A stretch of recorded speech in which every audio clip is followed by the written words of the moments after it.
Bonus. Trax. Bonjour, je ne suis pas certain que vous reconnaissiez ma voix. Je suis seulement là pour vous dire que vous pouvez faire confiance à Guigui lorsqu'il vous parle d'une de ses séries préférées. Mais attention aux spoilers, la vérité est ailleurs.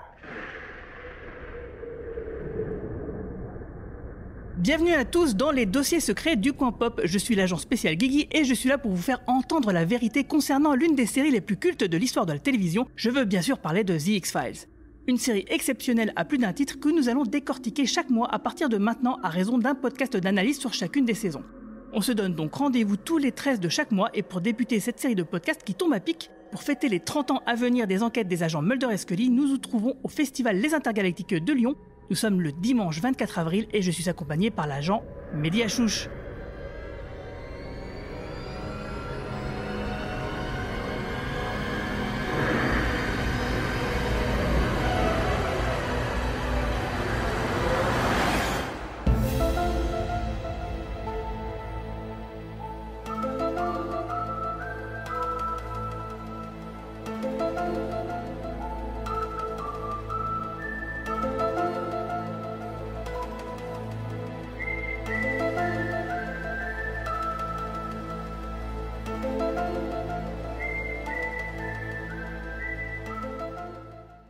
Two FBI agents assigned to the same cases for different reasons.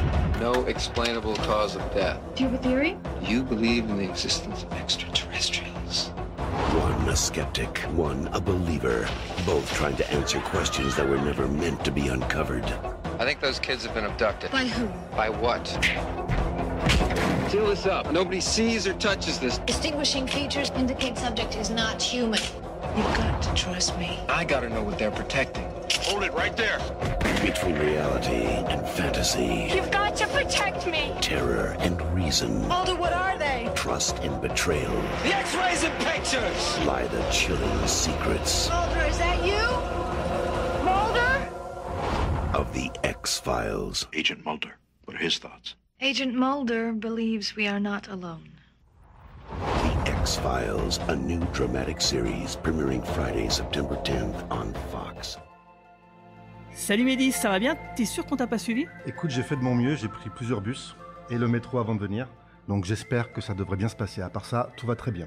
Alors tu es maître de conférences en cinéma anglophone à l'université Sorbonne Paris-Nord et tu étudies le cinéma et les séries de science-fiction, en particulier les représentations du transhumanisme et du progrès à l'écran. Mais tous les deux, on se connaît depuis bien longtemps puisqu'on a écumé ensemble les forums internet dès la fin des années 1990 pour débattre et analyser la série, tu t'en souviens? Je m'en rappelle très bien, effectivement. Fin années 90, début années 2000, sur les forums lavéritéestici.net. Nous parlions parfois toute la nuit, nous débattions, discutions de X-Files et de la mythologie. On s'écharpait même des fois. Oui. Donc et ce site existe toujours, pareil que pour les forums, donc c'est lvei.net. Donc depuis, moi je m'en occupe plus, mais ça a été repris par une équipe, donc on va citer tout de suite Tom et Iris, et puis aussi Spooky qui s'occupe du forum, et qui tiennent toujours donc un peu la flamme, même si on va pas se le cacher, pour l'instant le forum est plutôt amorphe, mais peut-être qu'avec les 30 ans l'année prochaine ça devrait revivre. Et on a donc parmi nous aussi dans le public, Fox16, un membre du forum depuis 20 ans, qui est venu nous faire un petit coucou. Salut. De grandes réunions. Ouais, voilà. Pour l'instant, on est un petit comité, mais peut-être que l'année prochaine, ça sera beaucoup plus grand. Comment est-ce que tu as découvert X-Files, en fait, Mehdi? Écoute, je me rappelle pas du jour exact, mais c'était M6. C'était environ 1994, à la grande époque où ça s'appelait encore Aux frontières du réel. Le vendredi soir, je crois, en deuxième partie de soirée, si je me rappelle bien. Et donc dimanche, ça commençait le dimanche. Ça commençait le dimanche. Et après, c'était le vendredi, après le samedi. Voilà, donc je me rappelle d'épisodes avec Tooms, par exemple, et cette série m'a tout de suite interpellé parce qu'elle était vraiment très différente des séries habituelles et elle m'a happé. Et j'ai jamais pu ressortir finalement du vortex X-Files depuis donc 94. Ah, ton premier épisode, c'est Tooms alors? Je crois, mais j'ai un souvenir vague, mais il me semble mon premier grand souvenir, c'est Tooms, effectivement. Et c'est ton épisode préféré, tiens, ça serait quoi? Mon épisode préféré, mais tu es fou de me poser une question pareille comme ça. En plus, d'entrée de jeu, c'est trop dur. Je ne peux pas répondre à une telle question. Non, c'est vrai, j'avoue, c'est une question piège parce que moi-même, je n'arriverai pas à y répondre. Alors, quant à moi, mon premier épisode, ça a été en tout cas le Musée Rouge, parce que j'ai pas découvert X-Files tout de suite pour la bonne et simple raison que dans ma petite Moselle natale, On était un peu dans une cuvette et personne ne captait M6. Donc c'était un peu la misère. Et quand j'ai découvert l'existence de la série via un reportage à la télévision, je crois que c'était sur France 3, enfin sur France Télévisions en tout cas, j'ai cherché quelqu'un dans mon entourage qui captait M6. Donc à l'époque, il fallait faire ça avec un satellite. Donc du coup, j'allais squatter chez une voisine. Et donc là, j'ai découvert effectivement le Musée Rouge, ensuite XL6DI, Mystère Vaudou. Et donc là, du coup, direct, je me suis dit, mais cette série, elle a été clairement faite pour moi. Et donc du coup, je suis devenu extrêmement fan au point d'être complètement obnubilé à regarder donc les épisodes un nombre incalculable de fois, des dizaines de fois sans doute, même peut-être plus pour certains. Et du coup, c'est pour ça que effectivement, dès 1998-99, donc j'ai rejoint La Vérité est ici, au point où, au bout d'un moment, d'en être le modérateur du forum, puis ensuite le bras droit donc du créateur du site qui s'appelait Sébastien Jousse, à qui je voudrais rendre un petit hommage parce qu'il est décédé depuis de nombreuses années maintenant. Et donc c'est pour ça que j'avais pris son relais en fait, pour que le site puisse perdurer. Et donc c'est pour ça qu'ensuite, pour qu'il puisse perdurer et que je n'ai plus le temps de m'en occuper, j'ai moi-même passé la main. Donc du coup, c'est un site internet finalement, un fandom qui est présent sur internet depuis plus de 20 ans, depuis presque 25 ans. C'est assez rare quand même, donc c'est pour ça que je voulais quand même le souligner, tout en saluant donc l'héritage de notre bon Sébos.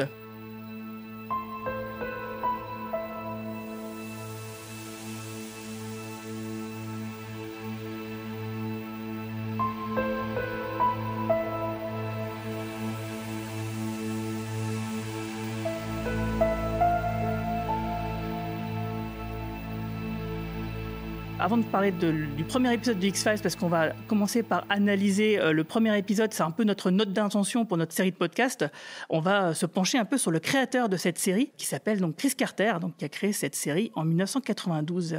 Mehdi, est-ce que tu peux nous en parler un petit peu ?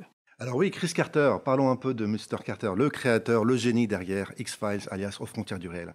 Il est né le 13 octobre 1956. 13 octobre, c'est important car la date, on la retrouve beaucoup dans la série, on va en reparler sans doute. Et donc il a 20 ans en 76. Et ça, je le souligne parce que vous allez comprendre pourquoi c'est important de savoir ça. Il est né en Californie, une petite ville en Californie. Il fait des études de journalisme à l'université publique de Californie. Je le précise parce que c'est intéressant de comparer les parcours entre Carter, Duchovny et Anderson. Il reçoit son diplôme en 79 de journalisme et il travaille ensuite pour un magazine de surf pendant 13 ans. C'est un grand fan, grand amateur de surf. Ce qui ne peut pas vraiment se deviner en regardant X-Files d'ailleurs. Pas du tout, c'est vrai. Pas vraiment. Donc c'est les années 80, voilà. Il passe les années 80 à travailler pour ce magazine, mais apparemment, il réussit à travailler en 86 et 88. Il travaille ensuite pour NBC sur des projets de séries qui ne verront jamais le jour, mais ça c'est un grand classique, ça arrive très souvent à Hollywood. Il travaille comme producteur sur quelques épisodes d'une série pour NBC, Rags to Riches, en 87-88.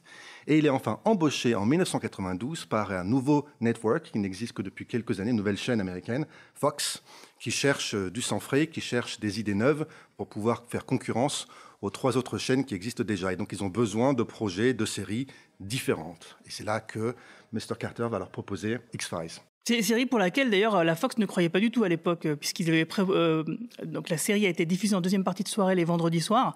Un soir, en général, plutôt casse-gueule. Enfin, c'est un peu là où on relègue les trucs dont on se fiche un peu, quelque part, parce qu'ils avaient plutôt parié sur un western avec Bruce Campbell. J'ai oublié le titre. Briscoe County Jr. Ah, c'est ça, merci. Et en fait, ils avaient plutôt misé là-dessus en se disant, c'est cette série-là qui aura notre succès, en fait, qui pourra être un peu notre fer de lance. Et non, manque de bol. Avec les semaines et les audiences qui, forcément, se sont imposées, ils se sont bien rendus compte qu'en fait, la vérité, c'était X-Files, le fer de lance en devenir. Voilà, exactement. Et donc la Fox, effectivement, est lancée en 1986, alors que les autres chaînes, les autres networks existent depuis les années 40. Donc elle est vraiment très nouvelle et donc elle a vraiment besoin de séries différentes pour pouvoir se positionner.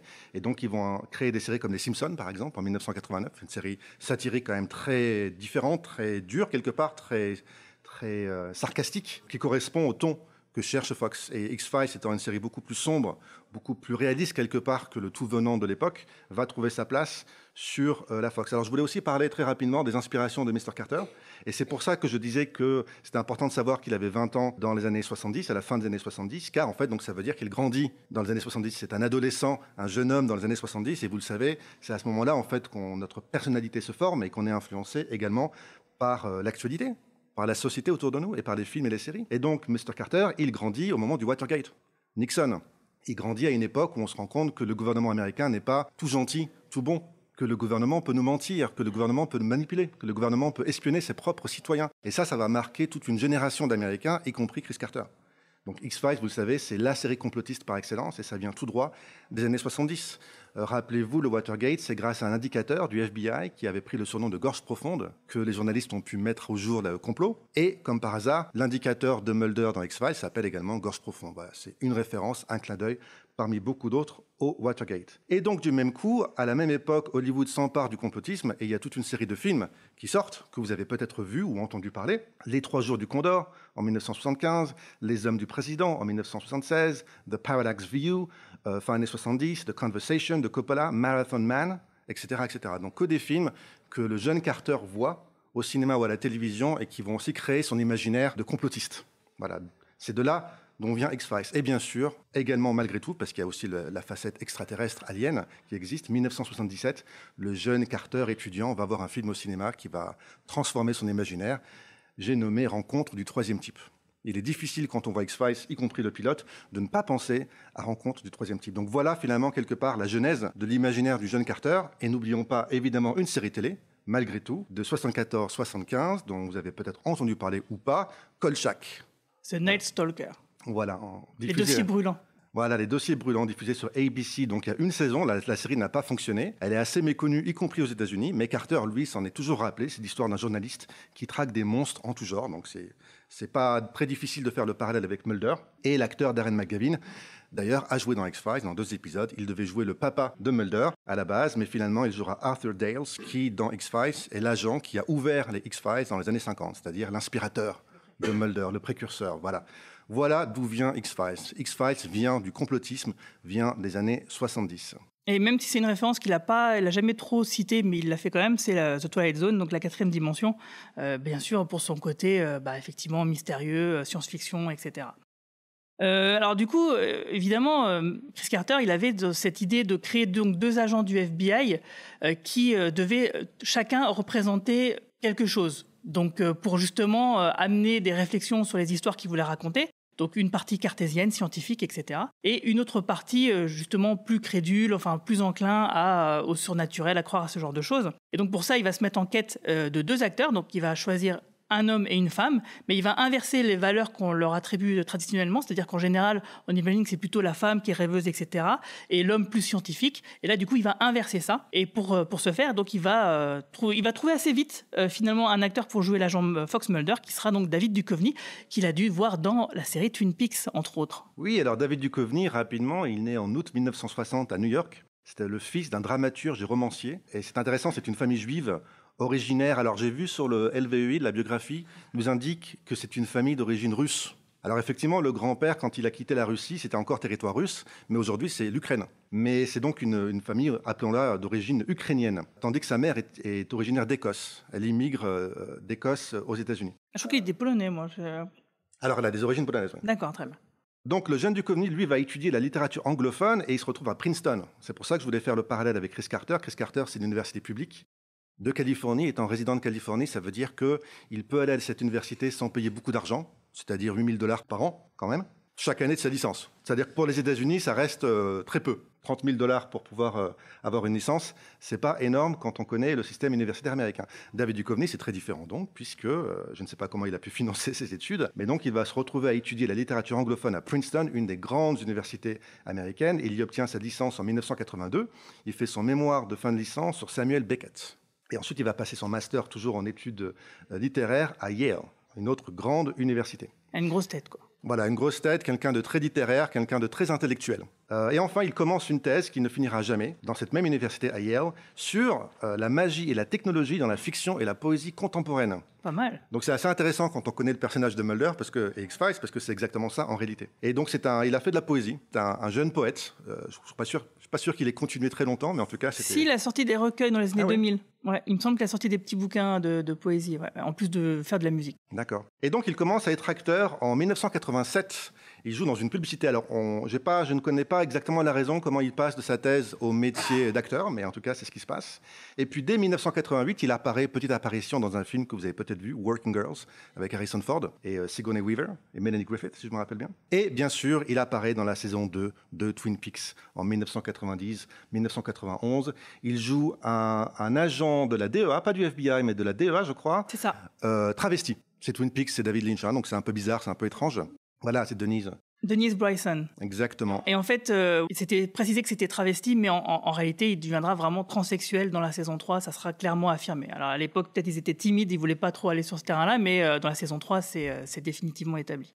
Et c'est d'autant plus intéressant qu'il est difficile, quand on regarde Twin Peaks, de ne pas penser à X-Files. Je pense que c'est une autre inspiration beaucoup plus récente pour Carter, puisque la série date de 90. Mais effectivement, cet agent du FBI, un peu bizarre, un peu étrange, mais très intelligent, très intellectuel, qui débarque dans cette petite ville pour enquêter sur une série de meurtres plus ou moins paranormaux, eh bien, je viens de décrire à la fois Twin Peaks et X-Files. Tout à fait, ouais, parce qu'effectivement, il y a déjà le premier épisode de X-Files commence quasiment de la même manière que celui de Twin Peaks. Et en plus de ça, il y a d'autres petits clins d'œil du style, par exemple, il y a un panneau Welcome to Bellflower, donc la ville où se déroule le premier épisode de X-Files, qui rappelle bien sûr le panneau Welcome to Twin Peaks dans Twin Peaks. Et il y aura d'autres références comme ça à David Lynch par exemple, dans le premier épisode de Millennium, on retrouve aussi une oreille dans un parterre dans l'herbe avec une fourmi qui se promène dedans, donc référence à Blue Velvet.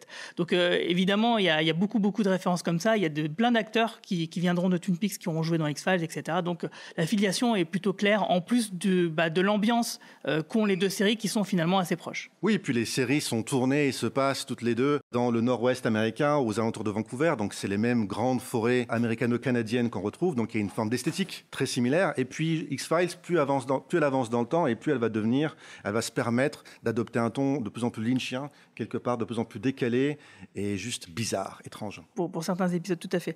T'as fini pour David ? Alors, j'ai quasiment fini. Simplement, je voulais quand même préciser que David Duchovny, outre Twin Peaks, joue dans d'autres séries et films. Il joue dans Chaplin, avec Robert Downey Jr., qui va être oscarisé pour ce rôle. Il joue aussi dans Beethoven, pour la petite histoire. Et en 93, donc la même année que le lancement de X-Files, il apparaît dans un film qui me semble important de mentionner, California, avec un K, où il joue un journaliste qui enquête sur des tueurs en série. Ouais, et pas avec n'importe qui, c'est un beau casting. Qui est le tueur en série en question qu'il va retrouver et avec qui il va accompagner, être plus ou moins pris en otage par ce tueur en série? C'est Brad Pitt. Voilà. Joué par Brad Pitt. Mais il n'y a pas que lui, il y a aussi Michel Forbes et Juliette Lewis. Voilà, donc c'est un beau casting. Donc on voit qu'avant de commencer dans X-Files, finalement, Duchovny, il commence quand même à avoir un CV intéressant et important. Il commence à jouer dans des rôles qui sont pas loin de X-Files, ce qui n'est pas une surprise parce que le casting des membres du cast ou Chris Carter, en fait, s'inspire des rôles des acteurs pour pouvoir les visualiser dans un certain rôle. En l'occurrence celui de Mulder. Mais c'est aussi pour ça que Duchovny était pas forcément très enthousiaste au départ pour jouer dans une série, parce qu'il avait peut-être une carrière au cinéma, mais finalement X-Files l'a emporté. Ouais, tout à fait. Et alors du coup, si le choix de David Duchovny dans le rôle de Mulder fut assez aisé, celui de Gillian Anderson dans le rôle de Scully le fut beaucoup moins.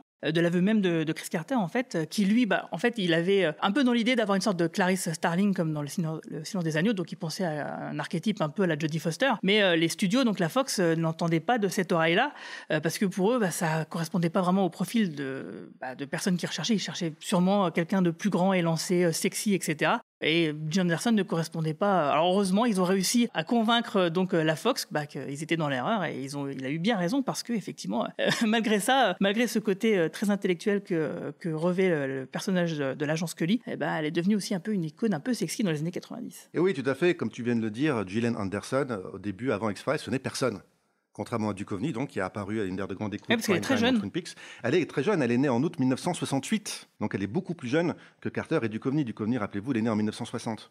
C'est l'aînée de 3 enfants. Bon, elle a un frère qui est atteint de neurofibromatose. C'est important parce qu'elle va ensuite s'engager dans la lutte contre la neurofibromatose. Elle va faire des levées de fonds avec les fans. Et d'ailleurs, oui, les fans dont La Vérité est ici, dans les années 2000, donc plusieurs des groupes qu'il faut rendre hommage, qu'ils ont organisé ce qui s'appelait des Scully Marathons, donc sur Paris, où ils ont récolté des dons pour la recherche de cette maladie. Voilà, la jeune Gillian Anderson déménage à Londres, enfant avec sa famille où elle grandit. Puis à 11 ans, elle rentre aux États-Unis, Michigan. Donc elle a ce côté, ce partage culturel et biographique entre les États-Unis et Londres.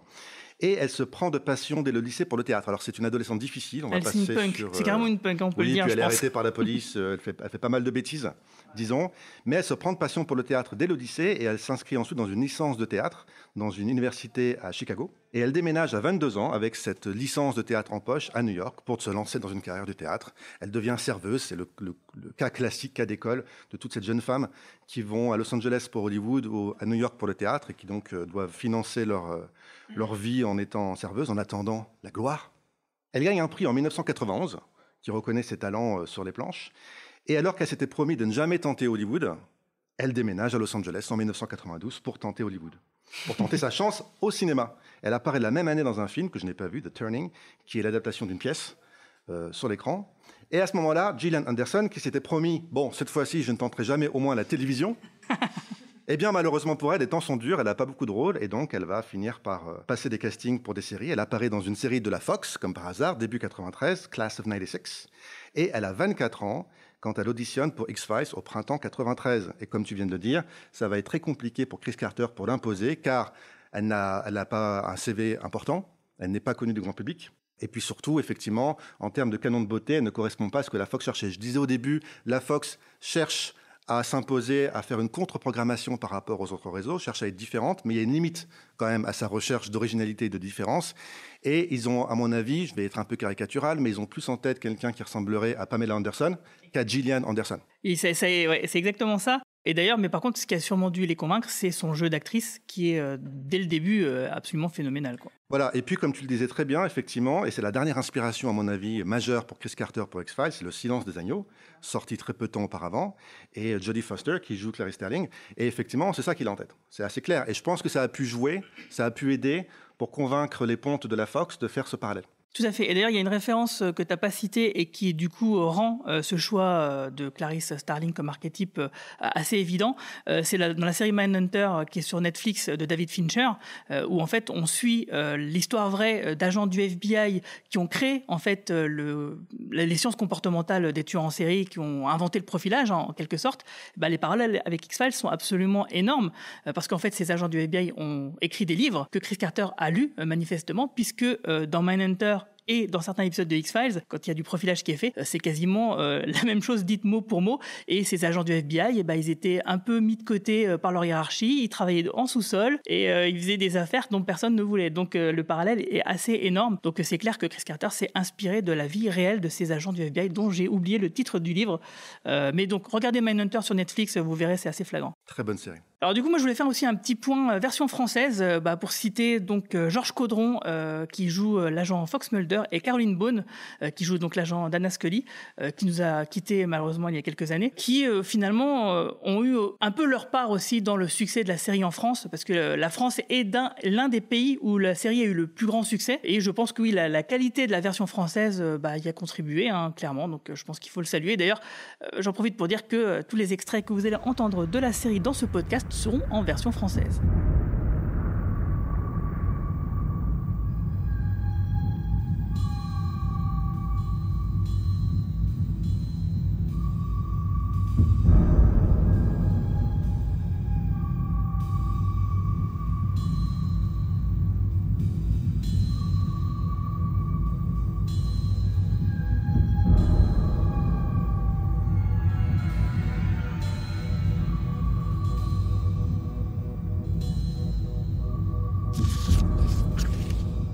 On va ouvrir le dossier du premier épisode, donc qui s'appelle Nous ne sommes pas seuls en version française. Je crois pas qu'il a de titre vraiment. Non, je crois que c'est Pilot. D'ailleurs, sa notation, c'est sa notation technique, on va dire, c'est 1,79. C'est dû au fait qu'il s'agissait du 79e pilote de série produit par la Fox à ce moment-là. Donc c'est vraiment très très pragmatique et terre à terre. Donc l'histoire de ce premier épisode, c'est donc la jeune agent Dana Scully est assignée au département des affaires non classées du FBI aux côtés d'un certain agent Fox Mulder. Son premier dossier, donc, ce sera des enlèvements soi-disant extraterrestres en Oregon où des adolescents sont retrouvés morts, bref, du surnaturel. Alors les événements du pilote se déroulent en 1993, malgré le fait que 1992 soit mentionné dans l'épisode. Parce que voilà, quand ils ont tourné le pilote, ça s'est passé bien avant le tournage de la première série, parce que bien sûr, à cette époque-là, c'était pas comme maintenant avec les plateformes de streaming. C'est on tourne un pilote, s'il est validé, ça donne lieu à une série derrière. Puis bon, s'il n'est pas validé, que le pilote est pas mal, ils en font peut-être un téléfilm, quoi. Donc du coup, par la suite, dans la première saison, ils ont redaté un peu ce pilote en 1993. Voilà, c'est un petit détail. Et autre petit point exceptionnel un peu pour cet épisode, c'est que l'épisode débute avec un carton du style on nous fait croire un peu que c'est tiré de faits réels, et puis il n'y a pas de générique, le fameux générique que tout le monde connaît avec cette musique entêtante de Mark Snow. Alors, l'histoire donc commence en forêt dominicale de Colum, au nord-ouest de l'Oregon, donc près de Bellefleur. Et donc de nuit, on va suivre une jeune fille en chemise de nuit courte dans la nuit, dans la forêt. Elle a peur et elle semble poursuivie. Elle va tomber et se retrouver à terre.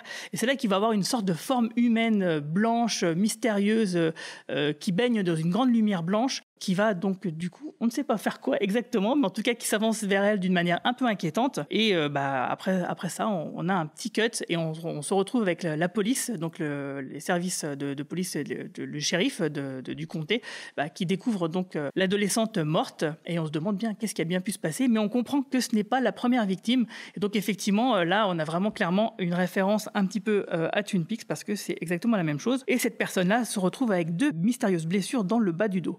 Pour cette scène-là, qui est assez mythique, qui met directement, franchement, dans l'ambiance directe. À cette époque-là, faut imaginer que les séries, c'est l'Agence Touriste, c'est Magnum, c'est MacGyver. Et en termes d'effets spéciaux, il y a que Star Trek, la nouvelle génération, qui a un niveau assez, tape à l'œil, flashy, pas cinématographique, mais presque pour l'époque. Et donc, du coup, les effets spéciaux de cette scène-là sont particulières et surtout, elles sont un peu minimalistes, c'est-à-dire qu'en fait, il y a des effets de feuilles, un tourbillon numérique de feuilles avec la lumière, ce qui donne un aspect vraiment original et inédit et marquant, qui tout de suite happe le spectateur en se disant « Ah ouais !» C'est pas une série comme d'habitude, quoi. Déjà, c'est peu éclairé, la mise en scène est très particulière, on a une caméra qui se promène dans de la forêt, et puis on a cette scène, donc cette séquence d'effets spéciaux, et donc du coup, tout de suite, ça nous interpelle, on se dit, mais qu'est-ce que je regarde ? Toi, Mehdi, quelle était ta première réaction quand tu as vu cette première scène de The X-Files ? Que je regardais quelque chose de très différent. Tu as bien fait de contextualiser la série, parce qu'effectivement, à l'époque, c'était du jamais vu. On a du mal à se rappeler aujourd'hui tellement les séries ont été influencées et transformées par X-Files, mais à l'époque, c'est Stephen G. Cannell, c'est l'Agence Touriste, effectivement. C'est des séries qui n'ont absolument rien à voir. Et cette série, déjà, la lumière est très différente, très sombre. C'est sombre visuellement, c'est sombre thématiquement. C'est effrayant.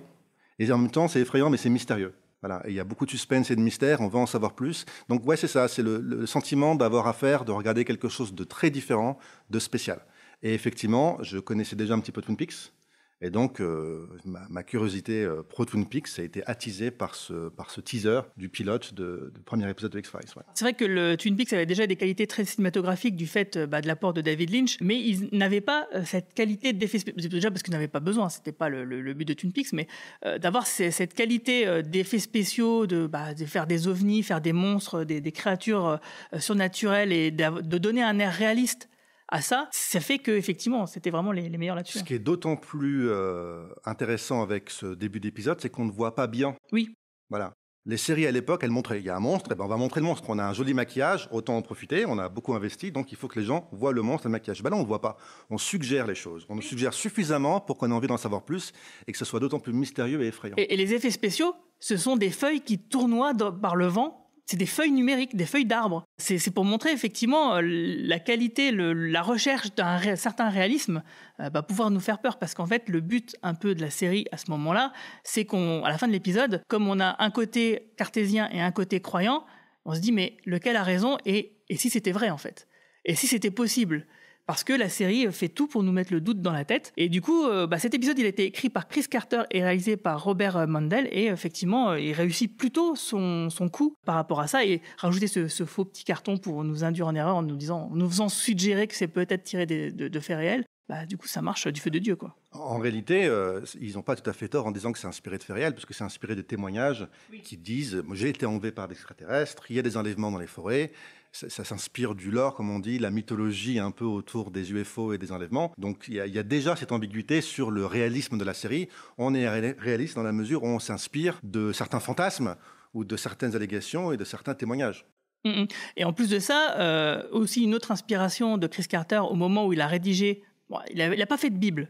Ça, c'est un truc un peu particulier à l'époque. C'est que quand il a créé sa série, il n'a pas voulu faire de Bible qui faisait que la série était figée dans un truc. Parce qu'en général, il y a toujours ça. Ce qui fait que, justement, X-Files se promène dans tous les États-Unis, même des fois à l'étranger. Donc, il n'y a pas de lieu fixe, à part peut-être le bureau des agents Mulder et Scully, qu'on ne voit pas dans tous les épisodes, d'ailleurs. Donc, du coup, il n'y a pas de récurrence comme ça, et ça donne un peu cette fraîcheur. Mais aussi, une des références donc, de Chris Carter, c'est un sondage qui avait été fait aux États-Unis au début des années 90, fin 80, où en fait, on se rendait compte qu'il y avait des millions d'Américains qui croyaient vraiment avoir été enlevés par des extraterrestres. Et donc, il s'est dit, oula, Là, il se passe quelque chose de vraiment un truc, il faut touiller là-dedans.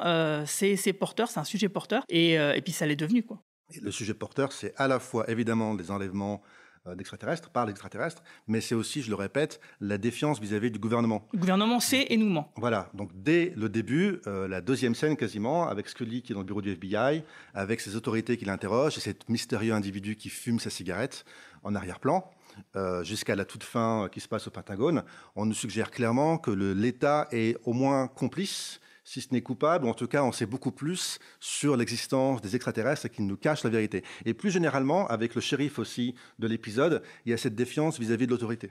Même une autorité locale, pour le coup. Ouais. Même une autorité locale. Ce qui est le shérif et le médecin légiste. Voilà. Mais on va y revenir. Et nos deux agents du FBI, ce sont deux agents, surtout Mulder, mais bientôt Scully, qui sont à la périphérie du FBI, qui sont dans la cave, le sous-sol du FBI. Donc ils travaillent pour l'État, mais en même temps, ils se défient de l'État. Et donc c'est vraiment ça, cette deuxième sensibilité extrêmement importante de la série, et je pense aussi à l'actualité contemporaine, malheureusement, cette défiance et méfiance vis-à-vis de l'autorité de l'État, de l'armée. En fait, quelque part, oui, l'agent Mulder, c'est un peu l'électron libre à l'intérieur du système pour niquer le système. C'est un peu ça. Vous trouverez même des gens qui estiment que X-Files est aussi responsable de Trump et autres phénomènes contemporains. Mais ça, on en reparlera quand on fera les podcasts sur les saisons 10 et 11, si tu veux bien.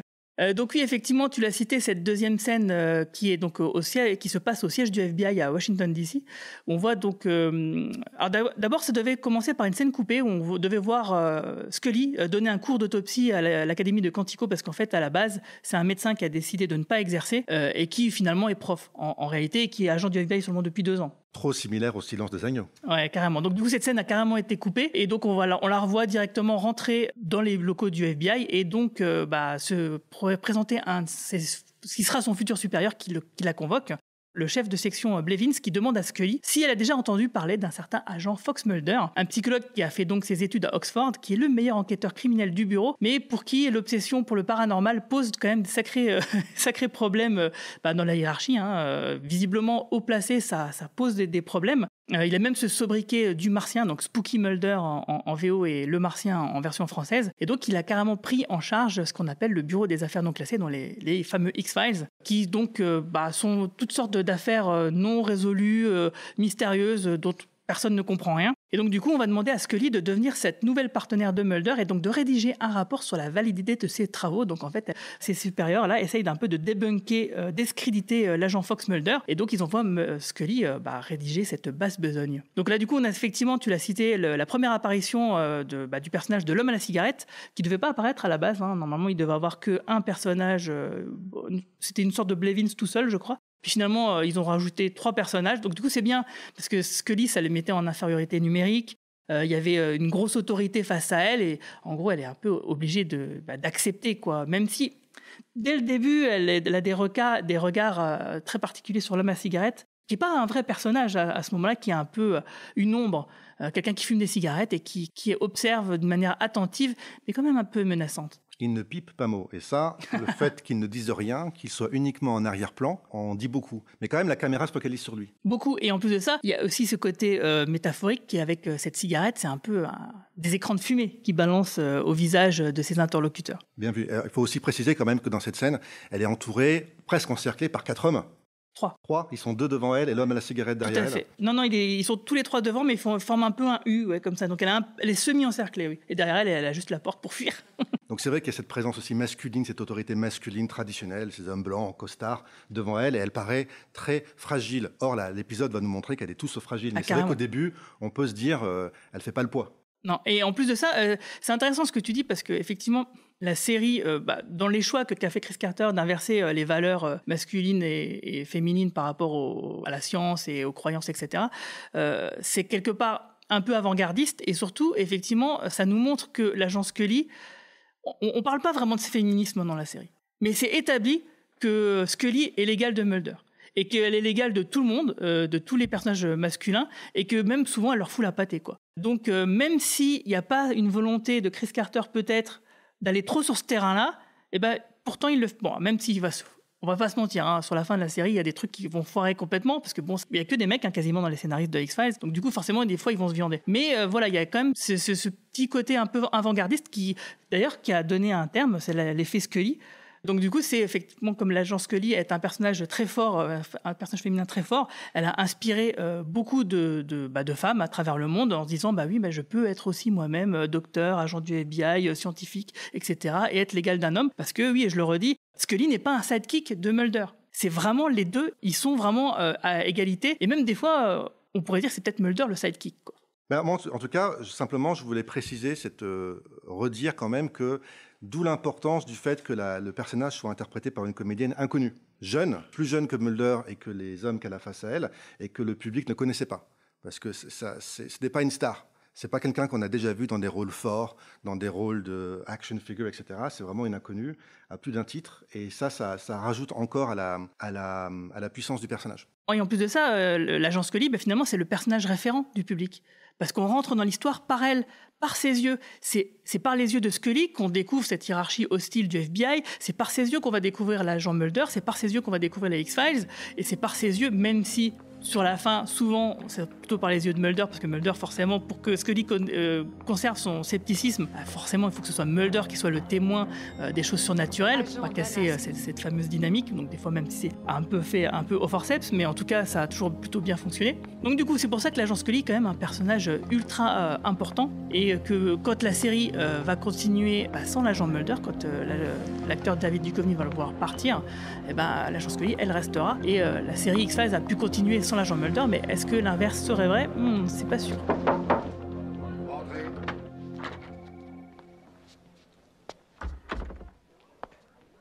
Agent Scully, merci d'avoir répondu si vite à notre appel, je vous en prie. Je vois que vous travaillez avec nous depuis 2 ans. Oui, monsieur. Vous avez fait des études de médecine, mais vous avez choisi de ne pas pratiquer. Comment êtes-vous arrivé au FBI ? Eh bien, j'ai réussi à me faire engager dès la fin de mes études. Et mes parents ont cru que c'était un acte de rébellion, mais je savais qu'au FBI, je pourrais donner le meilleur de moi-même. Est-ce que vous connaissez un agent nommé Fox Mulder? Oui, je le connais. Comment ça? Par sa réputation. Je sais qu'il est diplômé d'Oxford en psychologie et qu'il a écrit un bouquin sur les tueurs en série et les sciences occultes qui a permis d'arrêter Monty Pops en 1988. Il est en général considéré comme le meilleur analyste des affaires criminelles. Il avait un sobriquet à l'académie. On l'appelait le Martien. Il faut que vous sachiez que l'agent Mulder se consacre avec passion et dévouement à certains dossiers situés en marge de ceux que traite habituellement le bureau. Êtes-vous au courant de ce qu'on appelle les affaires non classées? Il me semble qu'il s'agit de certains phénomènes inexpliqués. Plus ou moins. Nous comptons sur vous, agent Scully, pour assister l'agent Mulder dans ces affaires. Vous nous ferez un compte-rendu détaillé de vos activités, ainsi qu'un rapport sur la validité et l'utilité d'un tel travail. Faut-il comprendre que vous comptez sur moi pour remettre en cause le service des affaires non classées? Agent Scully, nous sommes persuadés que vous saurez apprécier la situation. Contactez dès aujourd'hui l'agent Mulder. Nous avons hâte de lire vos rapports. Alors du coup, on va parler donc de cette fameuse première rencontre entre Mulder, qui commence par se méfier de Scully. Il lui dit qu'il a carrément l'impression qu'elle est là pour l'espionner, et là, il a carrément raison, évidemment. Il a déjà vérifié ses états de service, il lui fait même un petit topo sur l'enquête qu'ils vont avoir à mener tous les deux. Et on sent déjà que le courant passe directement entre eux, parce que directement, il y a des joutes intellectuelles entre les deux, et les petites notes d'humour. Ça que j'aime beaucoup dans cette réalisation, c'est que c'est pas du tout appuyé, quoi. On voit un sourire de Scully. D'ailleurs, je crois qu'elle a jamais autant souri que dans le premier épisode, parce qu'après, elle va se rendre compte de la rudité, comme la tâche va être dure pour elle. Mais en tout cas, le charme de Mulder, qui ne cherche pas à la draguer, ni à la charmer, ni quoi que ce soit, mais on sent qu'il y a une accointance intellectuelle entre les deux, et qu'elle est charmée par ça, quoi, déjà. Et elle est stimulée intellectuellement. Voilà, c'est vrai que ça faisait aussi partie du côté très différent de cette série, c'est que on a affaire à presque des intellectuels qui utilisent des mots un peu compliqués, qui parlent de différentes théories. Lui dit vous avez fait une thèse sur Einstein, etc.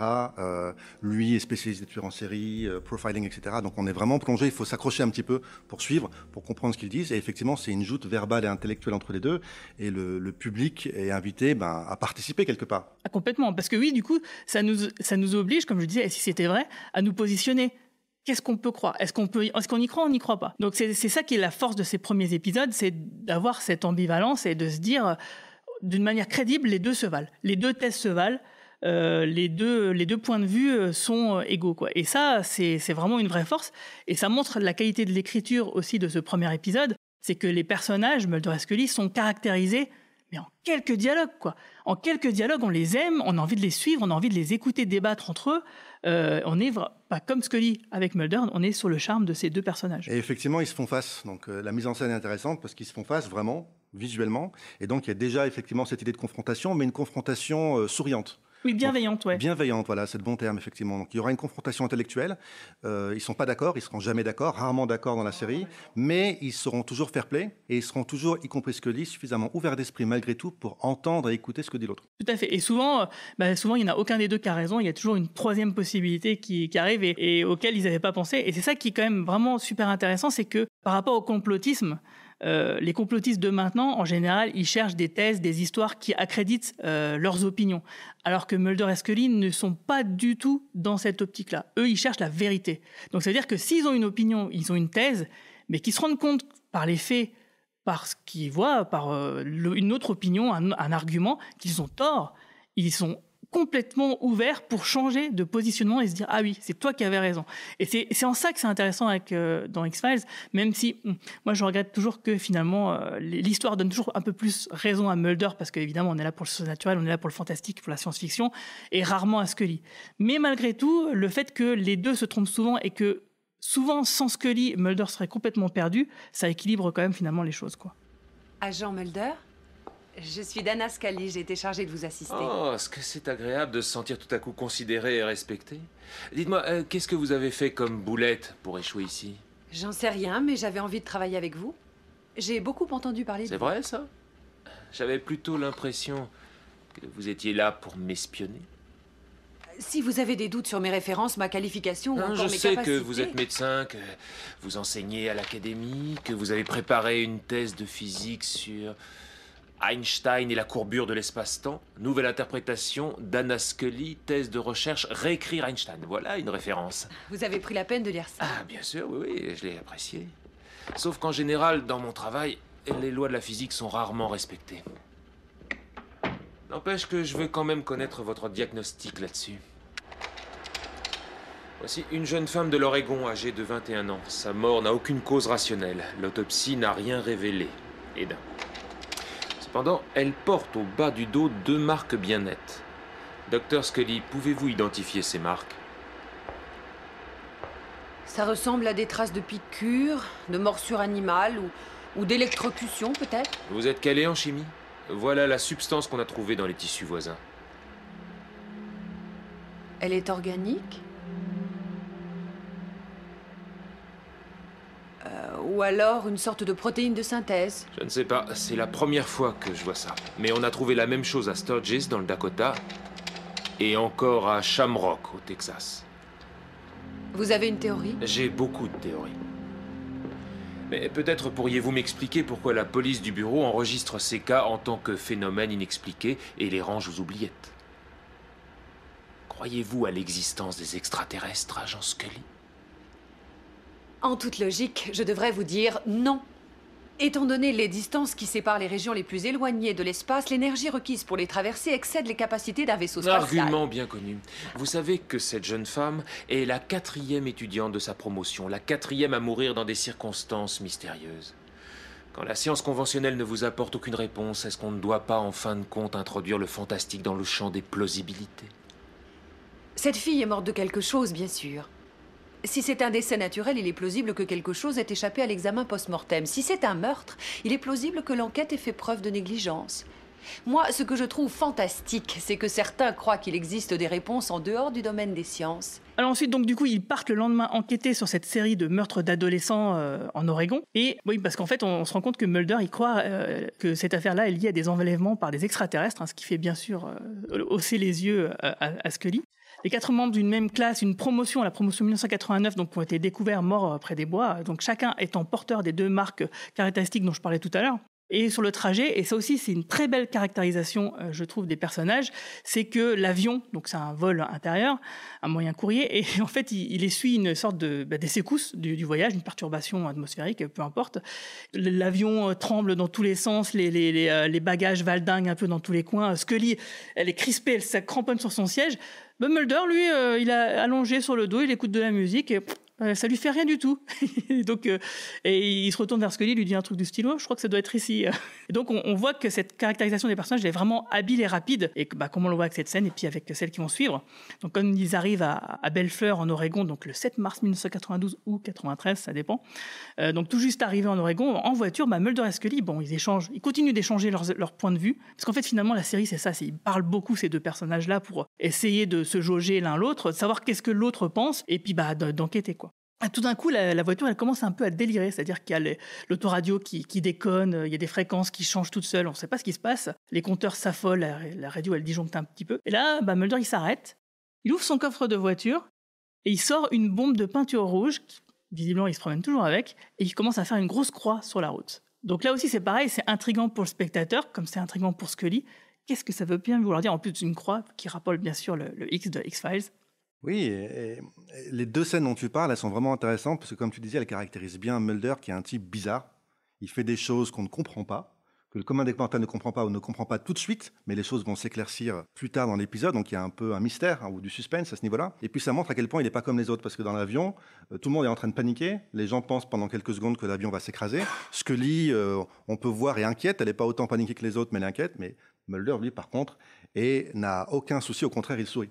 Ouais. Donc il y a vraiment ce côté fantasque, bizarre et différent de Mulder qui, moi, je me rappelle, m'a tout de suite plu et qui m'a autant plu que pour l'agent Cooper de Twin Peaks parce qu'il aurait pu réagir exactement de la même façon, le fameux agent Cooper. Donc il y a ce côté différent, ce côté fantasque, ce côté je souris pour des choses bizarres, étranges et je fais des choses que le commun des mortels ne peut pas s'expliquer et que le public non plus peut-être ne peut pas s'expliquer tout de suite. Ça, c'est quelque chose qui, moi, m'a accroché. Alors, en fait, l'agent Mulder est quand même un peu plus crédible que l'agent Cooper dans le sens où il est un petit peu moins fantasque, mais malgré tout, il l'est. Et surtout, ce qui est super intéressant pour Mulder, et donc du coup, on le comprend dès le début avec les supérieurs et la scène avec Scully, c'est qu'en fait, il en a rien à foutre du regard des autres. Il passe pour un dingo, mais il s'en carre l'oignon, quoi. Voilà. Et puis ce qui est intéressant avec la scène de la voiture, c'est que Scully, elle lui demande ce qu'il est en train de faire. Jamais il ne lui répond. Non, il ne lui répond pas directement. Il ne lui répond pas directement. Et donc, il ne répond pas au public. Et donc, on ne sait pas ce qu'il fait. Et ça aussi, c'est différent pour une série de l'époque, voire pour des séries contemporaines. On n'explique pas tout de suite au public.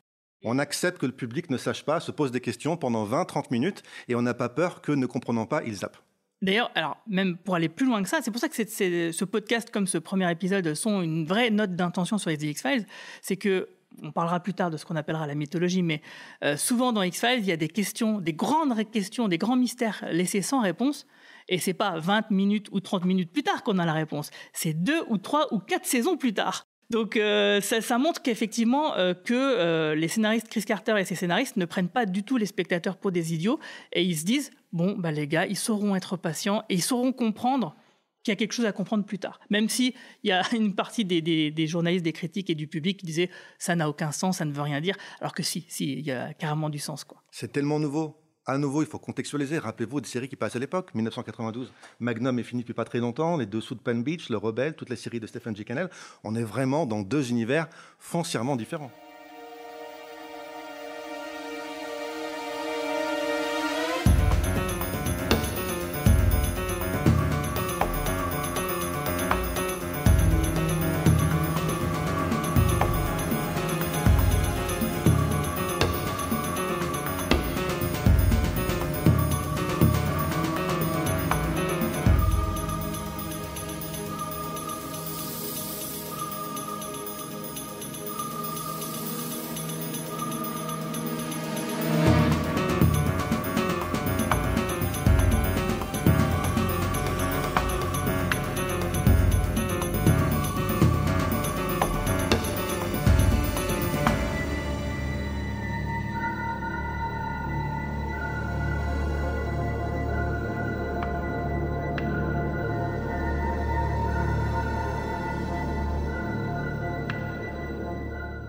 Donc ensuite, Mulder et Scully arrivent au cimetière et ils vont exhumer, malgré les protestations du médecin légiste de la ville, donc le docteur Nieman, un des corps des personnes, donc des jeunes qui sont fait tuer, qui s'appelait Ray Soames. Donc la police et les agents vont finir par découvrir dans le cercueil une forme non humaine, dotée après examen d'un curieux objet métallique logé dans sa cavité nasale. Et Mulder pense tout de suite directement à des extraterrestres, il est très enthousiaste, alors que Scully affirme pour elle qu'il s'agit probablement d'un grand singe lors de son autopsie, qui aurait été enterré là pour faire une mauvaise blague. Alors que bon, on comprend quand même que Mulder, il est très enthousiaste, mais il dit quand même qu'il est pas fou et qu'il veut des preuves. On sent quand même, malgré son grand enthousiasme, qu'il ne se fait pas complètement confiance et qu'il a besoin de preuves. Donc ça rejoint ce que je disais par rapport au complotisme, c'est que lui, il veut être sûr et certain qu'il a raison. Il veut pas avoir un truc qui le conforte dans son délire, il veut être sûr d'avoir la vérité sous les yeux, quoi. Et ce qui est intéressant, je trouve, c'est qu'on a ici deux grands tropes clichés de X-Files, c'est-à-dire d'abord le cimetière. Il y aura beaucoup d'épisodes, beaucoup de scènes dans les cimetières, mais ce qui est assez normal, puisque l'inspiration est fantastique, gothique. Le gothique, depuis le XVIIIe siècle, c'est aussi beaucoup les cimetières et c'est aussi beaucoup les tombes qu'on exhume et qu'on ouvre. Rien de plus classique. Sauf que après, c'est l'autopsie. C'est la médecine légale. Et là, par contre, c'est très différent. Là, il y a le côté scientifique qui intervient avec Scully qui adopte son vocabulaire très scientifique, très neutre, très médical pour autopsier, pour vérifier la nature de ce corps. Et donc là, on voit qu'on est quelque part dans du gothique, mais du gothique finalement scientifique. Voilà. Et donc ça, c'est bizarre, du gothique scientifique. C'est même normalement contradictoire dans les termes. C'est un oxymore. Et exactement. Pourtant, ça fonctionne. Voilà. C'est vraiment les deux facettes de la série qui sont parfaitement représentées par les deux personnages qui feront donc son succès. Ensuite, on arrive à l'hôpital psychiatrique du comté de Raymond, où en fait, donc, l'un des survivants, le fils, on apprendra plus tard dans l'épisode qu'il s'agissait en fait du fils du shérif, un certain Billy Miles, mais il est dans un état quasi végétatif suite à un accident de voiture quelques années plus tôt avec une jeune femme qui s'appelait Peggy O'Donnell, qui elle est clouée sur un fauteuil roulant. Tout d'un coup, Peggy a une crise et elle devient un peu folle, elle saigne du nez. On ne sait pas ce qui se passe. Il y a toujours plein d'événements comme ça un peu mystérieux où on ne comprend pas tout. On ne sait pas si est-ce que c'est là pour faire bizarre ou est-ce que ça a un lien réellement avec l'enquête qui nous occupe. Et ça, on le saura forcément plutôt à la fin de l'épisode. Et Mulder se rend compte d'ailleurs aussi, justement, cette fameuse Peggy, elle a aussi ces deux fameuses marques en bas du dos. Donc du coup, Mulder, là, à ce moment-là, il va exposer sa théorie d'enlèvement d'extraterrestres à Scully, qui, elle, dit, bien dur, c'est plutôt, il y aura une explication rationnelle, il y a forcément une explication, quoi. Et j'en profite aussi, un autre trope, un autre passage obligé de X-Files, ce sera à l'hôpital psychiatrique.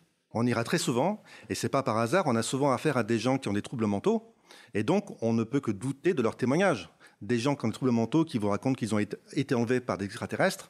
Bon, est-ce que vraiment on doit se fier à ce qu'ils disent? Mulder a tendance dans la série à un peu trop se fier à leur témoignage, tandis que Scully est là pour lui rappeler, écoute, quand même, ces gens, ils sont un peu troublés. Et donc, il y aura toujours cette tension, cette question sur la véracité des propos que racontent ces gens.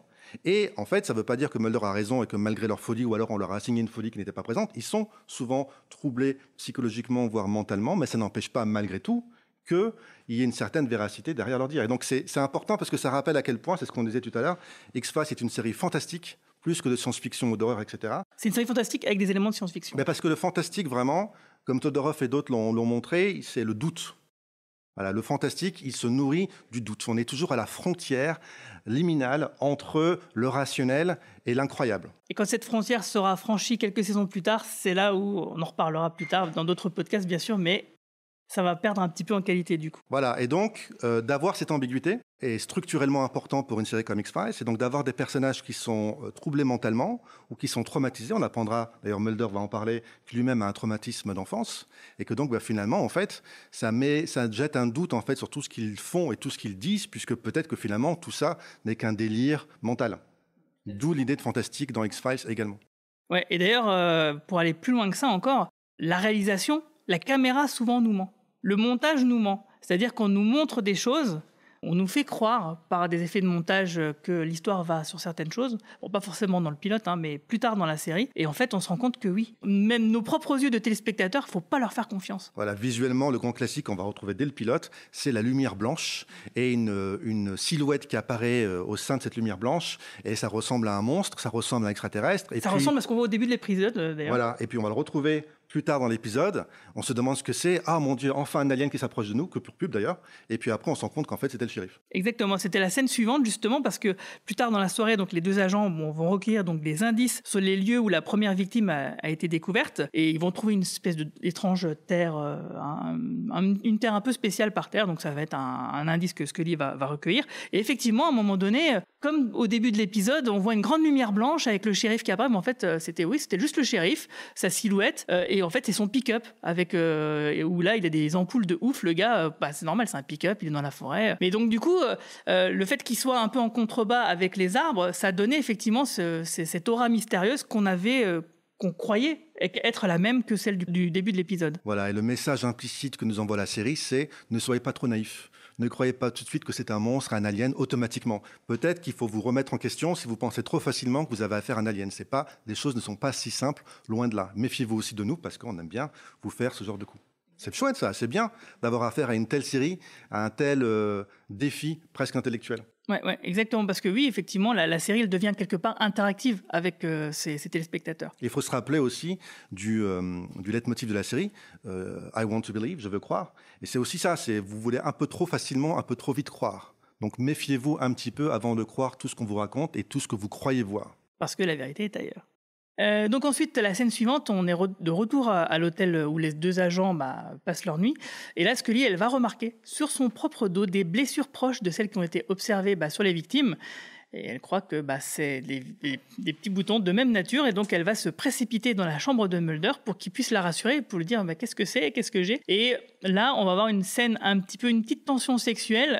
Parce que, alors, évidemment, donc elle est en sous-vêtements et elle panique. Elle va directement dans la chambre de Mulder. Elle a un peignoir, mais elle reste quand même en sous-vêtements. Elle n'a même pas mis de t-shirt, quoi. Et en fait, il s'avère que c'est juste des boutons de moustique. Mais la réaction de Mulder et le déroulé de la scène nous montrent que malgré ce qu'on peut percevoir comme une tension sexuelle ou romantique, malgré tout, les personnages ne prennent pas du tout par la suite cette direction-là. En tout cas, pendant de très très nombreux épisodes, de très très nombreuses années, la série va rester platonique entre ces deux personnages-là, et cette scène est là pour nous le faire comprendre, en tout cas.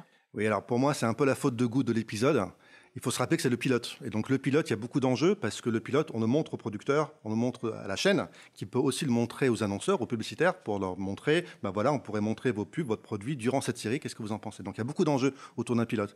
Et donc souvent, les pilotes, il va y avoir un peu de sexe. Alors qu'il n'y en a pas dans le reste de la série, mais juste dans le pilote, le premier épisode, je pense à Stargate SG1 par exemple, je pense à des choses comme ça, il y a des choses qu'on ne verra jamais au-delà. Et là, pour moi, c'est une faute de goût. Alors tu as raison. C'est très prude quand même. C'est très prude. Tu as raison qu'on peut se dire, oula, tension sexuelle, et puis finalement, Mulder l'ausculte tel un médecin pourrait le faire, et en fait, il y a zéro tension sexuelle entre les deux. Ça, c'est vrai. Donc, c'est pas mal comme idée. Mais moi, en fait, ce qui me dérange, plus encore que de l'avoir en sous-vêtements, débarqué en peignoir chez Mulder pour se faire ausculter par lui, c'est le fait qu'elle est censée être intelligente, elle est cultivée, c'est une scientifique, et elle confond des piqûres de moustiques pour possiblement des traces d'intervention extraterrestre. Ouais, c'est vrai. C'est de l'émotion. Mais justement, elle est censée être un peu plus solide avant de paniquer. Oui, mais justement, alors, t'as raison. T'as raison, mais il faut pas oublier que justement cette enquête est très oppressante pour elle, qui est une jeune agent, et on sent que malgré son envie de bien faire, on sent quand même qu'elle est rattrapée un peu, elle a peur en fait. Plusieurs fois dans l'épisode, on se rend compte que elle cède pas à la panique, mais on sent que elle sent le danger. Elle est à ce moment-là ce qu'elle ne devait pas être, et ce qu'elle ne sera jamais par ailleurs. Elle est gourde. Scully, elle est bien, justement, tu parlais de l'effet Scully, parce qu'elle est tout sauf gourde. C'est quelqu'un de fort, d'intelligent, c'est un vrai personnage qui ne dépend pas de l'homme, des hommes, etc. C'est pas un sidekick, et ça, c'est vraiment nouveau, sauf à ce moment-là, sauf durant cette scène. Alors, effectivement, on peut peut-être passer ce petit défaut parce qu'ils avaient besoin de mettre cette scène-là pour la tension entre les deux personnages, mais pas seulement, parce que cette scène-là, elle amène une autre scène ultra importante, c'est le rapprochement entre les deux personnages, où ils vont enfin vraiment se faire confiance. C'est-à-dire que Mulder, suite à ça, ils font une soirée pyjama, en fait, les deux. Parce que ils sont, je crois qu'il n'y a plus d'électricité dans le motel à ce moment-là, et donc ils se font une soirée pyjama et puis ils se racontent un peu leur vie. Et donc Mulder, il va lui dire que lui, il pense que sa sœur, donc le traumatisme dont tu parlais plus tôt, sa sœur s'est fait enlever par les extraterrestres alors qu'ils étaient tous les deux enfants, elle 8 ans, lui 12 ans, et qu'il aurait réprimé ces souvenirs-là, et par une séance d'hypnose, il a recouvert ses souvenirs, et donc il aurait été témoin de l'enlèvement de sa sœur par des extraterrestres. Alors bien sûr, c'est soumis à caution, parce que il en parle d'une manière un peu vaporeuse, finalement ça va s'affiner dans la série. Et il explique aussi que ces enquêtes dérangent vraiment au lieu, et ça, Scully, elle en a été le témoin direct, donc et qui peut continuer ses enquêtes uniquement parce qu'il a des relations au Congrès. Donc on le saura plus tard parce qu'on va rencontrer un personnage qui s'appelle le sénateur Matheson qui, justement, donc c'est un appui politique qui le protège un peu justement de sa hiérarchie et lui permet de continuer ses enquêtes parce que c'est vrai, on se dit s'il dérange tellement que ça, pourquoi il n'est pas viré? Bon, voilà, c'est un élément de réponse. Et c'est ce qui est intéressant, c'est que quand même X-Files cherche toujours, même au détour d'une petite réplique, de donner un contexte crédible et réaliste aux situations pour qu'on puisse y croire, quoi. Oui, tout à fait. Et puis c'est vrai que c'est la première fois qu'on les voit dans la sphère intime, si je puis dire, dans une chambre d'hôtel. Et c'est l'occasion pour eux, finalement, de se lâcher et de se révéler. Pour Mulder de se révéler à Scully. Donc il y a un lien qui continue de s'établir, qui avait déjà commencé un peu à s'établir, mais c'était dans le bureau du FBI, dans le sous-sol. Oui, mais là, c'est formalisé, clairement. Voilà, là, c'est informel, là, c'est la nuit, là, c'est après sa grande frayeur à elle. Et c'est lui qui se révèle en tant qu'individu dans ses faiblesses, parce que jusqu'à présent, c'est quand même quelqu'un qui est en confiance, en contrôle de lui-même, qui sait mieux que les autres ce qui se passe, qui a tout lu, tout vu, on dirait. Et là, il révèle enfin sa fragilité. Et évidemment, on le sait, pour s'attacher à un personnage, il faut qu'on découvre ses fragilités. Oui, parce que c'est vrai que c'est une apparente confiance en lui. En réalité, il ne l'est pas tant que ça. Donc en fait ensuite donc on a cette base de leur relation qui est clairement posée dans cette scène et ensuite donc il y a un coup de téléphone et donc ils vont découvrir qu'il y a une autre victime qui n'est d'autre que Peggy O'Donnell qui était la jeune fille en chaise roulante précédemment dans l'hôpital psychiatrique qui avait pété un câble et en fait il s'avère qu'elle a couru au milieu de la route et qu'elle s'est fait renverser par un camion. Donc comment une personne en chaise roulante peut ensuite courir au milieu de la nuit pour se faire renverser par un camion, c'est étrange. Et il s'avère qu'en fait, ça indique une heure particulière, parce qu'il y a quelque chose dont j'ai pas parlé, c'est que plus tôt dans l'épisode, un petit peu avant, ils étaient en voiture, en revenant de la forêt, et il y a eu une espèce de lumière blanche étrange, et ils semblent avoir perdu 9 minutes de leur temps. Et il s'avère que la voiture s'est arrêtée pile poil à l'endroit où Mulder a fait sa fameuse marque sur la route. Et donc là, on a un vrai élément surnaturel. Donc qu'est-ce qui s'est passé ? Pourquoi 9 minutes ont disparu de leur montre ? Qu'est-ce qui leur est arrivé pendant 9 minutes ? Est-ce que le temps a été figé durant laquelle il s'est passé des choses pour cette fameuse Peggy O'Donnell ? Je dois dire que ça m'arrive souvent de perdre 9 minutes, je suis devant la télé, et puis je regarde l'heure, et je regarde quelques minutes plus tard, et en fait, une heure s'est défilée. A défilé, je ne sais pas, il se passe des choses surnaturelles dans mon quotidien également. Donc après avoir fait cette découverte macabre et puis du coup très intrigante, quand ils veulent retourner à leur hôtel, figurez-vous qu'il y a un incendie. C'est dommage parce qu'il y avait toutes les preuves dedans de ce qu'ils avaient rassemblé depuis le début de l'épisode. Et donc ça aussi, c'est un trope très classique de X-Files qui est j'ai des preuves, je les perds. Voilà, c'est super parce qu'on a une suspicion d'enlèvement extraterrestre, on a une suspicion de personnages fous dans l'hôpital psychiatrique qui kidnappent, qui tuent, etc. Et en plus, il y a une sorte de complot ou en tout cas de tentative d'éliminer les preuves. Donc clairement, c'est pas les aliens qui ont mis le feu à la chambre d'hôtel. Bon, ouais. On peut imaginer que ce n'est pas les extraterrestres. Donc on se rend compte que l'intrigue est plus complexe qu'il n'y paraissait au départ. Oui, parce que ça veut dire quand même que les antagonistes de Mulder, les comploteurs, ceux qui sont derrière le fameux complot, la conspiration, ils prennent très au sérieux en fait les thèses de Mulder. C'est ça que ça veut dire. C'est qu'on ne sait pas de quoi il s'agit en réalité. Est-ce que Mulder a vraiment raison ou pas ? Mais en tout cas, il semblerait que Mulder mette le doigt sur des choses qu'il ne faut pas qu'ils soient révélées au grand public. J'avais 12 ans quand c'est arrivé. Ma sœur en avait 8. Un jour, ou plutôt une nuit, elle a disparu de son lit. Tout à coup, volatilisée, aucune trace, aucun coup de fil, aucune preuve de quoi que ce soit. Vous ne l'avez jamais retrouvée ? Ça a déchiré notre famille, personne ne voulait en parler. Il n'y avait pas de fait à confronter, rien. Aucune raison d'espérer. Qu'est-ce que vous avez fait ? Finalement, je suis parti étudier en Angleterre et à mon retour, j'étais engagé par le bureau. J'avais une sorte de capacité naturelle à appliquer les modèles de comportement aux affaires criminelles.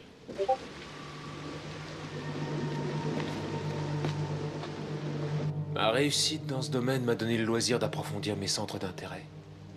Et c'est alors que je suis tombé sur les affaires non classées. Par hasard ? À première vue, c'était une sorte de voie de garage pour soucoupe volante, extraterrestre, rencontre du troisième type et toutes ces choses que la plupart des gens trouvent absolument ridicules. Mais moi, ça me fascinait. J'ai lu des centaines d'histoires ayant trait de près ou de loin à ce sujet, comme j'ai dévoré tout ce que j'ai pu trouver sur les phénomènes paranormaux, les sciences occultes et... Quoi ? J'ai essayé d'avoir accès à certaines informations détenues par les autorités, mais on m'a mis des bâtons dans les roues et barré la route. Qui ? Je ne comprends pas. Quelqu'un de très haut placé. Et si j'ai pu garder ma place et continuer à faire mon travail, c'est parce que j'avais des relations au Congrès. Et de quoi ont-ils peur? Que vous soyez trop bavard? Vous participez à leur stratégie, vous devez le savoir. Je ne participe à aucune stratégie. Vous devez croire ce que je vous dis. Je n'ai pas d'autre raison que vous d'être sur cette affaire. Je vous raconte tout ça, Scully, pour que vous soyez au courant. Après ce que vous avez vu. Dans mes recherches, j'ai travaillé en étroite collaboration avec le docteur Heitz-Werber, et un jour, il m'a mis en état d'hypnose régressive prolongée. J'ai été capable de retrouver mes souvenirs refoulés de la nuit où ma sœur a disparu. Je me souviens d'une vive lumière dehors et d'une présence dans la pièce. J'étais comme paralysé, incapable de répondre à ma sœur, à ses cris, à ses appels. Écoute-moi, Scully. Cette chose existe. Mais le gouvernement en sait beaucoup. Et je dois savoir ce qu'il protège. Et tout le reste m'est égal, tu comprends? D'autant que je sais que je ne suis pas loin de la vérité. Donc ensuite, alors qu'ils sont en train de pester contre, ou d'encourager plutôt les pompiers, il y a Teresa Neyman, donc qui est la fille du médecin légiste étrange qu'on avait croisé donc au début de l'épisode, qui vient leur demander de la protéger parce qu'elle se sent complètement menacée. Elle a peur d'être la prochaine parce qu'elle faisait partie donc de la classe de Billy Miles, de Ray Soames, de Peggy O'Donnell. Elle a peur d'être la suivante. Et alors que Mulder et Scully l'interrogent, ensuite il y a son père qui arrive, qui essaye de la reprendre en essayant d'éloigner les agents du FBI. Et il y a aussi le shérif. Et donc, c'est à ce moment-là que Mulder et Scully comprennent que le shérif est le père de Billy Miles. Et c'est là qu'ils vont faire un petit peu un rapprochement. Ils vont se dire, mais en fait, qu'est-ce qui se passe? Peut-être qu'en fait, il y a une personne, donc qui pense que c'est Billy Miles, qui est téléguidée, donc la théorie de Mulder, téléguidée par une force extraterrestre pour enlever les personnes et les amener dans la forêt pour qu'ils puissent être enlevés. Donc voilà, et effectivement, c'est ce dont on va voir à la fin de l'épisode. Donc l'agent Mulder va être témoin de ça. Il va se rendre compte que Billy Miles effectivement est téléguidé parce qu'on nous le présente comme étant dans un état végétatif.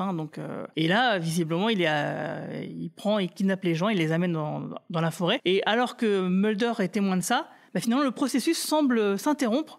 Et Billy Miles recouvre ses esprits, il n'est plus dans un état végétatif, il reconnaît son père, donc il est guéri, entre guillemets, et tout semble s'arrêter sans qu'on ait la moindre explication. Voilà, c'est ça qui est bien, c'est qu'on ne nous explique pas tout. C'est à nous de réfléchir, c'est à nous d'essayer de faire sens de ce qu'on a vu, et les épisodes suivants pourront peut-être parfois nous permettre de mieux comprendre ce qui s'était passé, ou en tout cas d'établir une théorie.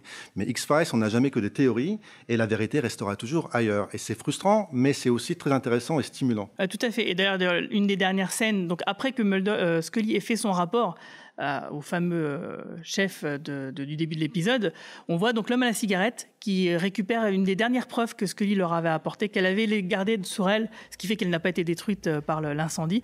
Et donc on voit l'homme à la cigarette donc prendre ce petit cylindre qui était donc dans l'un des cadavres, et il va le ranger un peu à la façon de la fin de Indiana Jones, les aventuriers de l'Arche perdue. Donc il rangeait ça au milieu d'un tas d'autres les années preuves. 70, vous voyez, on y revient toujours. Et donc du coup on se rend compte que oui, effectivement, les X-Files, il y a beaucoup de choses à gratter, il y a beaucoup de mystères à découvrir, et puis du côté des conspirateurs, il y a beaucoup de vérités à cacher. Et vous voyez, blague à part, pour les années 70, ça montre vraiment à quel point même les meilleures œuvres sont toujours tributaires en fait de précédentes œuvres, et que parfois on récrimine, on critique en disant c'est pas original, j'ai déjà vu ça ailleurs, mais c'est normal, ça fait partie d'un processus normal. Mais reste encore à en faire quelque chose à partir de tout ça, c'est le monstre de Frankenstein quoi.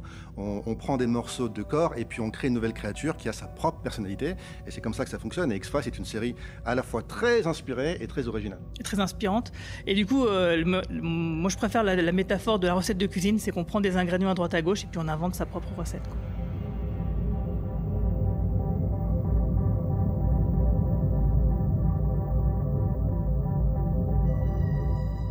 Voilà, c'est tout pour ce podcast. Merci Mehdi, merci aux Intergalactiques de Lyon qui nous ont accueillis pour ce podcast qui est un peu l'introduction, le prologue pour la série d'émissions que nous allons faire sur X-Files.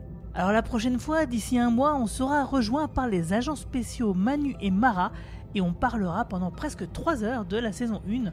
On passera en revue certains scénaristes clés, mais aussi la musique de Mark Snow, et bien sûr on passera sur les 23 autres épisodes de cette saison. Sans oublier une partie complètement dédiée à la mythologie où je vous expliquerai justement la mythologie, mais avec une surcouche d'une théorie personnelle, car en effet je pense que la vérité est toujours ailleurs et que les extraterrestres n'ont jamais cherché à coloniser la Terre.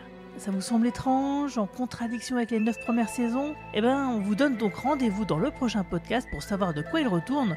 Sur ce, à bientôt et surtout, ne faites confiance à personne.